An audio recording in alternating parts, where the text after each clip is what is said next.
Thank you, Watangi, for that very generous introduction. Good evening, guests, colleagues, and friends. Thank you for joining tonight's conversation celebrating the divine feminine in art. Before we start, I would like to say that though I'm a staff of the museum discussing a topic that resonates with our collection, I'm not speaking officially on this topic for the museum. Rather, tonight's talk is a sharing of my personal journey through India last year, where I have been profoundly moved by the art of Shakti. Tonight's talk is special because it also shows the power of art to bring people together. For my interest and knowledge in the art of Shakti has been nourished by our museum community, from patrons to volunteer guides. And for this, I would like to thank Abha Kol, Priya Seshadri, and Matangi Venkatish from the Friends of the Museum for your guidance and opportunity to speak here tonight. Also, this evening would not be possible without the support of my museum colleagues, and I would like to thank Kenny Ting, our museum director, and our curatorial leadership, Clement On, and Nora Shikin Zulkifli for being supportive of my talk. Thank you, Friends of the Museum, for organizing, and ACM for hosting tonight.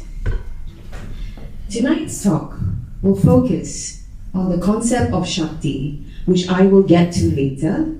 But first, allow me to share how my journey in the art of Shakti began here at the ACM.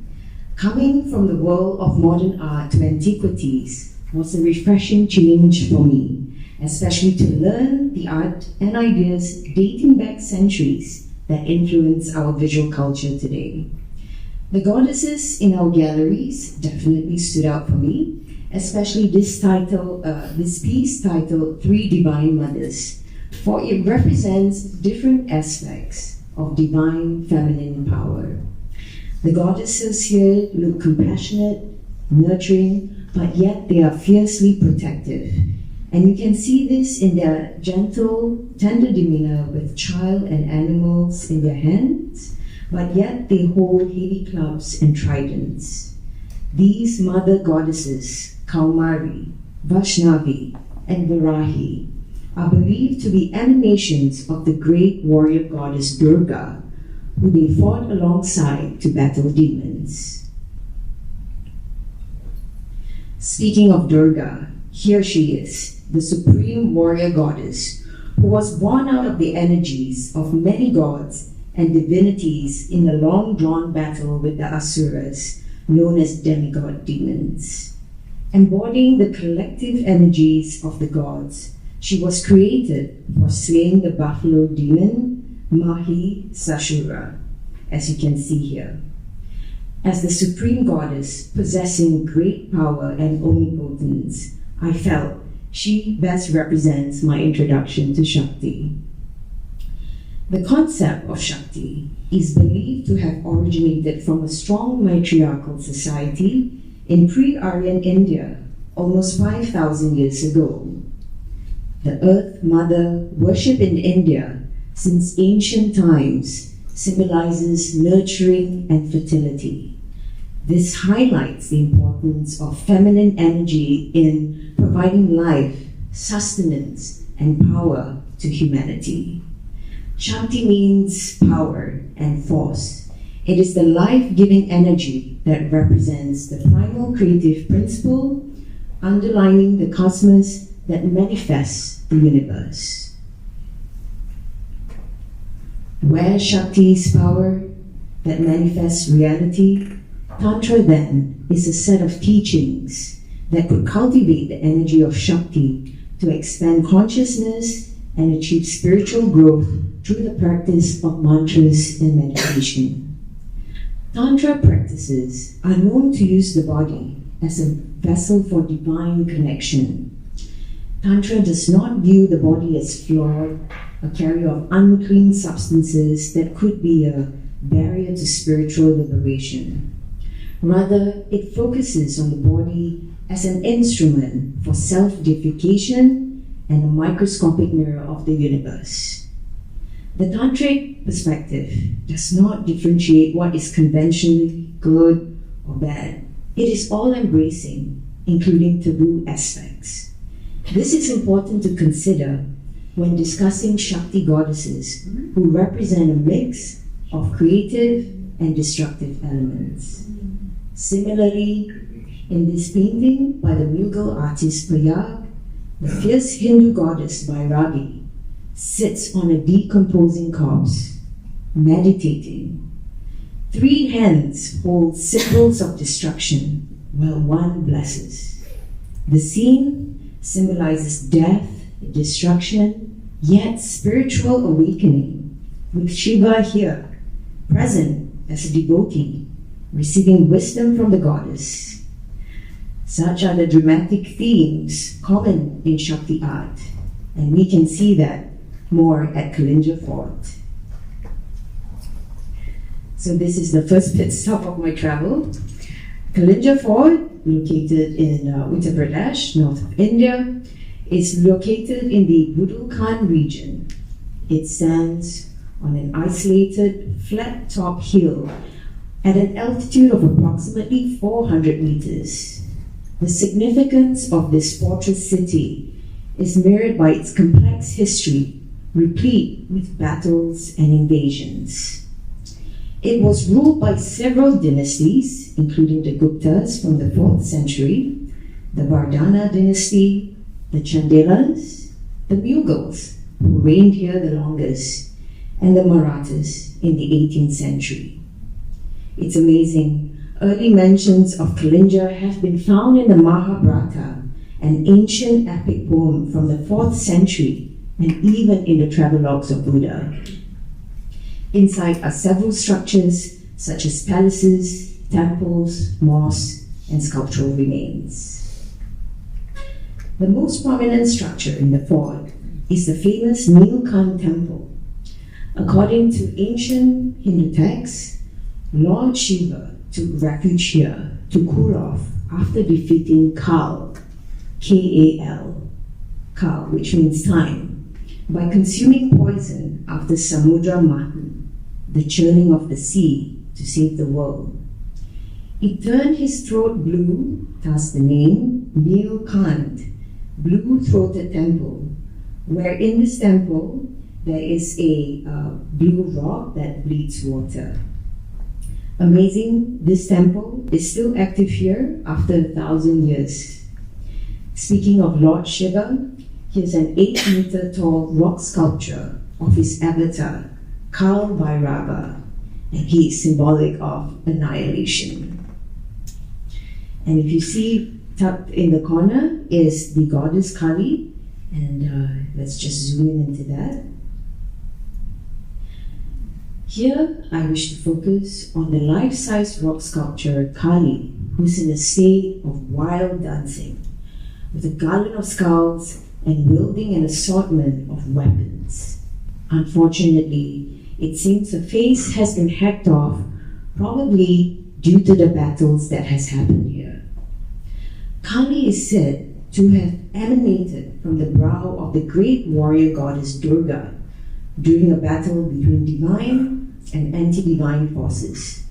Now, if you recall, this is a sacred space dedicated to Shiva because he defeated time. On the idea of time, my guess, this is probably why Kali is depicted here.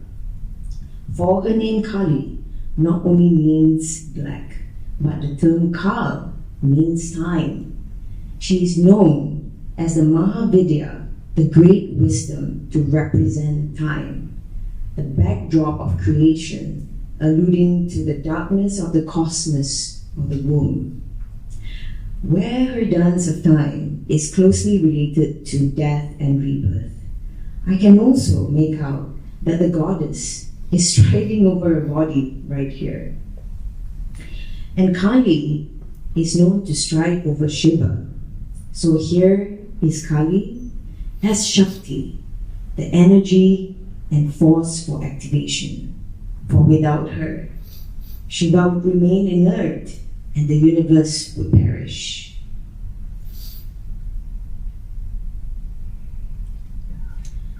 Descending a steep flight of steps in the Nilkant temple are a series of rock-cut sculptures, as you can see, and I wish to highlight the figure in the middle, who is the ferocious goddess Chamunda. She takes her name from two demons, Chanda and Munda, whom she vanquishes in a great war. Now, we have seen images of Durga and the mothers, and though they challenge conventional modes of femininity, their identities still show a tension between the destructive and the maternal. Chamunda, however, shows little ambiguity. With her multi-arms wielding weapons, skeletal appearance, emaciated body with an exaggerated ribcage, matted hair held together by a skull-encrusted headband, and snaking garland of skulls, she is a harbinger of carnage, a testament of a terrifying power. We have seen Chamunda and Kali, and it's amazing that these goddesses are in their dynamic form, and they are symbolic of swiftness for immediate and effective action. Considering the battleground past of Kalinjar, it is no surprise to have powerful goddesses here to bestow strength and protection to their devotees. Now, the art of Chamunda at Kalinjar could shed light on the power dynamics of its time. The image on the right shows a 9th century Chamunda from the Khajuraho Kamakhya era. Originally, this piece was from Kalinjar and now in the British Museum collection. And it shows more clearly Chamunda in a cremation ground surrounded by its occupants, including the goddess Matrika Vairahi here in miniature, hungrily drinking blood that drips from the severed head that Chamunda holds while she stands on a subdued figure. Now, the Khajuraho Kamakhya's attraction to Chamunda is illustrated in a play written during its reign by the 10th century poet Raja Shekara, entitled Kapura Manjari. The central character is a Tantrika, a Tantric practitioner called Bhairavananda, who has the powers to manipulate nature and reality. So during the play, he installs an image of Chamunda enacting a dramatic cemetery scene. The play is watched by a king actor captivated by the charismatic Tantrika, who promises to transform the ruler into a universal conqueror. While the play was written to entertain and act as a cautionary tale of suspect Tantrikas, its presence also demonstrates how strongly Tantrikas and their tantric goddesses captured the imaginations of the courts during the medieval period.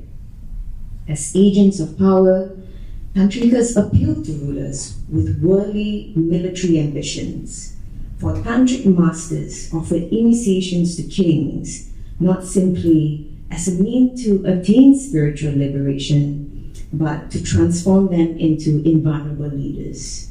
It's all very Shakespearean, so well. From the military fortress of Kalinjar, we now head to the sensual splendor of Khajuraho temples in Madhya Pradesh.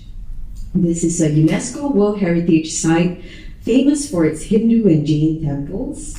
It was built by the Chandela dynasty during its golden era from the 10th to 11th centuries. And the Chandelas, they're quite magical. They're known to be descendants of the moon god, Chandravarman. Renowned for its beauty and mystery, the Khajuraho temples were sometimes referred to as the Kama Sutra temples due to the erotic sculptures on its exterior. But this only accounts for like 10% of the entire temple complex. I shall not delve too deeply into these temples, as our earlier lecture has covered it in great detail. Rather, I would like to highlight the elusive Yogini temple from the 3rd century that existed 700 years before the Chandela Empire temples in Khajuraho. And here we are, the Chot Sat Yogini temple. Yogini temples in India are a stark contrast to traditional Indian temples, as they do not have decorated roofs and towers. Instead, the Yogini temples are known to be open-air, circular enclosures that allow direct sunlight and moonlight to enter, as well as natural elements of wind and rain. Now, the Yogini temple in Khajuraho is uniquely rectangular in design, and it is one of the earliest known examples of Yogini temple architecture. This is the Chod-Sad Yogini temple, Chod-Sad meaning 64, where each of the 64 niches would contain a female deity known as a Yogini. The Yogini, this is one sculptural example here, is also known as the female counterpart of the yogi, a woman who follows the path of yoga as a bodily and spiritual discipline and becomes a master in this science, acquiring certain powers in the process. Another definition of the yogini is that she is a sorceress and therefore greatly feared because she is able to transform humans into animals with a magical thread. And if you're a man for whom yogini acquired a passion for, you will be in great trouble if you did not readily comply to her desires. So the temple is currently empty, making it difficult to trace the original Yogini sculptures due to the lack of widely available information. And this could be the Yoginis and the temples are feared because they are believed to bring curses to those who come close. This I found out, of course, from my male guide who reluctantly brought me to this deserted temple site. But despite the challenges, I managed to track down a Yogini sculpture at the Archaeological Survey of India. This is a beautiful open-air museum set up in 1910 to preserve loose sculptures in Khajuraho. And here she is, the elusive Yogini. Tantra has introduced powerful and sexually charged goddesses into the Hindu and Buddhist pantheon, challenging traditional views of femininity. Such qualities are enshrined in the Yoginis. Seductive yet dangerous, the Yoginis could shapeshift into women, birds, and jackals, just to name a few. And this Yogini here is a multi-armed goddess who sits astride on an owl, which is known to be the vehicle of Sri Lakshmi, the goddess of wealth. What is striking to me here about this piece is this juxtaposition between sensuality and aggression. Her confrontational pose exposes her globular breasts, a soft rounded belly, and a voluptuous body beautifully decorated with necklaces, an ornamental headpiece and bracelets. But in her hands, she holds a sword and shield. Surrounded by male attendants and kneeling figures, one can deduce she is a figure who is revered and commands respect. So from the Tantric Yogini goddesses, let's now go to one of the most potent Tantra sites in the world, located in Assam, northeast India. We are now at the temple of Kamakhya, regarded as the most revered site of goddess worship in South Asia, dating back to the 8th century. What you see here is a top-hill view on the banks of the Brahmaputra River, which faces the majestic hills of Bhutan, upon which this temple stands. Assam receives more rainfall than most parts of India, which explains its lush greenery, and it has a tropical feel about it. Now keep the high rainfall in mind, because it is the main protagonist in the story of this temple. The worship of Shakti at this site originates from the story of Sati, wife of Shiva and daughter of the god king Daksha. Daksha disapproved of Sati's marriage to Shiva leading to a tragic event where Sati immolated herself by jumping into a fire pit during a ritual Daksha was hosting. This act of self-sacrifice caused Shiva so much grief and rage that he carried his wife's dead body and began his Tandava, dance of cosmic destruction. Fearing Shiva's destructive dance will destroy the universe, Vishnu intervened by cutting Sati's body using his discus. Pieces of her body fell in over 100 places, known as Shakti peats, that translates as seats of power, including this hill where Sati's yoni, known as her vagina womb, fell, upon which this temple was built. Shown here is a painting of Shakti by Nandala Bose, a key artist figure in the Bengal School of Art who advocated Indian heritage and as part of the Indian nationalist movement for self-determination against the colonizing forces. But more of this artist later. I just wanted to share this work of art for an artistic perspective of Sati's self-sacrifice, whereby its mesmerizing, haunting beauty has an evocative effect as we reflect on the temple's story and significance.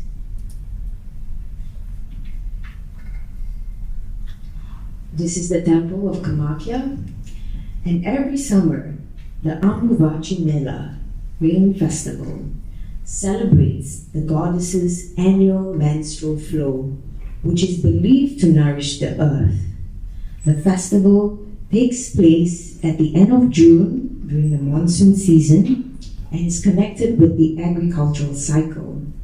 At this time, water from the underground spring runs red with iron oxide from the soil, and it trickles over a rock form resembling a yoni, a vagina womb in the temple's inner sanctum. So it appears that the goddess is menstruating. Now remember the Brahmaputra river we saw earlier? It is known to turn red during the monsoon season, which is a reminder of the great forces of nature. So pilgrims descend into the inner sanctum or womb chamber, a dark cave-like space, to encounter a fissure in the large rock which is venerated by devotees of Shakti as the yoni of the goddess. Now, where menstrual fluids are considered taboo in some cultures, here I have learned how Tantra validates and affirms all aspects of the female body by challenging cultural distinctions between purity and impurity. Devotees can wait in line for an entire day to enter the temple, so I was fortunate to be able to go into the inner sanctum during my visit, which happens at a non-peak period. This sacred space is so highly revered that I was unable to take photos to share with you. But to give you an idea of what's inside, this is an early photograph of the sculptured image of the goddess Yoni that is worshipped and revered.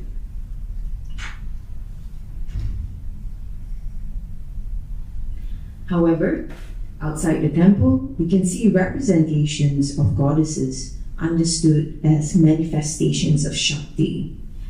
This is the goddess Laja Gauri, where the power of the yoni's life-giving abilities are viscerally conveyed to visitors by her frontal birthing position. Devotees are known to regularly anoint her pudendum with red pigment or sindoor to receive her blessing as an embodiment of fertility and creative power.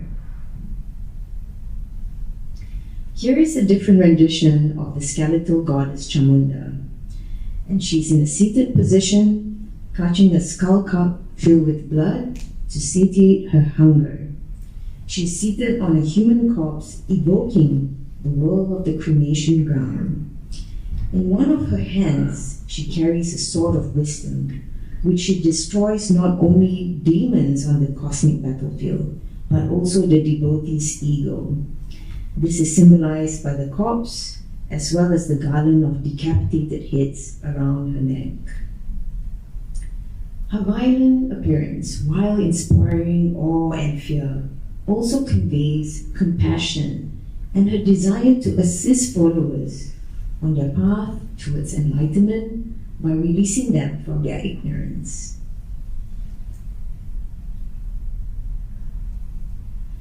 So venturing still in the eastern parts of India, we now go to the Indian Museum in Kolkata. Founded in 1814, it is the 9th oldest museum in the world and the oldest and largest museum in Asia. And I'm so happy as a practitioner for 20 years to be able to visit this museum finally. It is known to inspire other institutions, including the Raffles Museum, the forerunner of Singapore's National Museum. Its collection depicts the cultural history of India since prehistoric times, and there's a large collection of Buddhist and Hindu sculptures of the medieval period, one of the most important in the world. It's world famous for the Barhut Gallery, a large ancient collection of Buddhist art and architecture that dates back to the 2nd century BCE, during the time of Maurya Empire in India. The stupa and architectural items are considered to some one of the earliest examples of Buddhist art and represents an important development of Buddhist iconography and symbolism. Though this is a Buddhist art collection, one can find Shakti elements, such as this close-up of Gaja Lakshmi, also known as the goddess of prosperity, Lakshmi. The goddess is holding a lotus in her right hand, here, and there are 2 elephants by her side, bathing her with life-giving waters.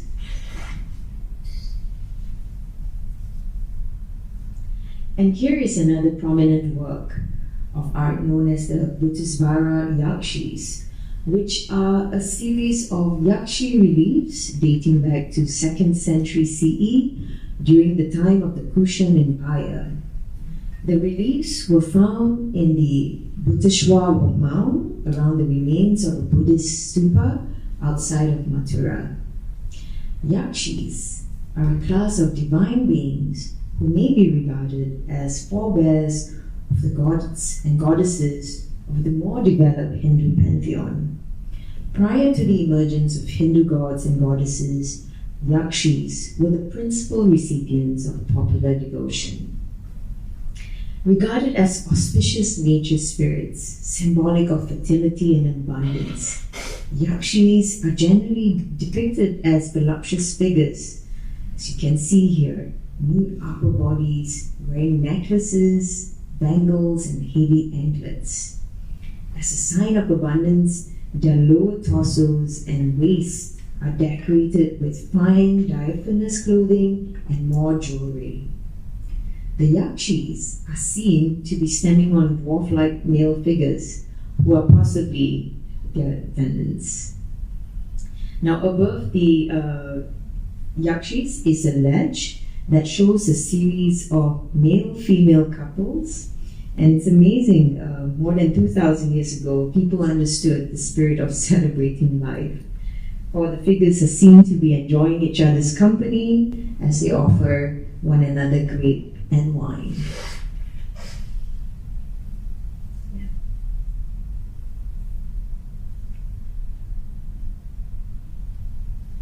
There's so much to see in this museum.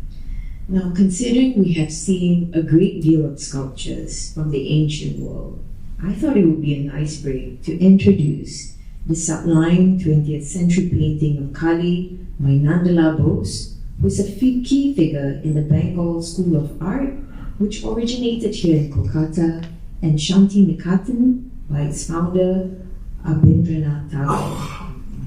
Now, this ethereal painting of Kali presents quite a shift from her usual fearsome depictions. Kali is also known for her profound compassion and her actions to destroy the human ego and illusionary attachments, for she is paving the way for liberation of the soul, or from moksha, liberation from the cycle of rebirth. Rose presents a merciful aspect of the goddess by showing her dancing with a lotus flower, where its long flexible branch follows the rhythms of her mesmerizing dance through the cosmos. Key elements of Kali as an embodiment of Shakti are still there, such as her night sky skin that evokes the dark womb or darkness of space from which creation arises. Her sea of disheveled dark lustrous hair forms a curtain of illusion, the fabric of space-time, where Kali, symbolic of time, is the backdrop of creation.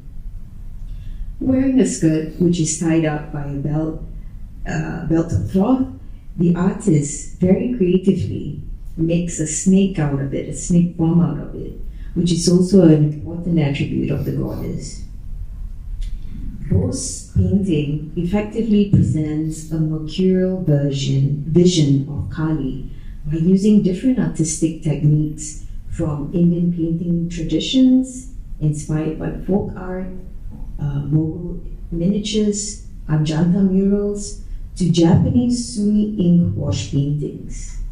Bo's eclectic artistic approach that emerged out of the Bengal school of art movement was in favor of a pan-Indian or pan-Asian sensibility. The movement was known to be sympathetic to the rising social-political concerns of its time for self-reliance in the face of independence. Right? So from the Indian Museum, Kolkata, I now take you to the National Museum in New Delhi. This is the last stop of my journey. Often described as a new museum for a new nation, it opened in 1949, shortly after India's independence. It houses the national treasures of the country, from prehistoric era to modern works of art. In the essence of time, I shall focus on discussing one work of art, and this is due to its rarity and significance, and it will also form the basis of my conclusion remarks, which will follow. What you see here is a monumental sculptural figure of Nagini, also known as a female serpent spirit, dated to the 1st century, which makes it about 2,000 years old. Temples in India have been dedicated to the worship of serpents since the dawn of civilization. Serpents are thought to have the power to cause rain, bringing forth growth and abundance. And because they shed their skins, they are also considered symbols of regeneration. Both Hinduism and Buddhism are known to adopt Naginis as protective divinities, where some are depicted in human form. And you can see the resonances of the serpent form embodied in the fluid lines of the goddess sculpture as your eyes follows the drapery coiled around her arms and wrists, and as it wraps around her hips and flows down to her legs. I can also make out her headdress somewhat resembles a cobra hood. So, in her luxurious coiled drapes, cobra-inspired headdress, confident pose with hand on hip, and enigmatic smile, the goddess Nagini inspires empowerment in grace and beauty.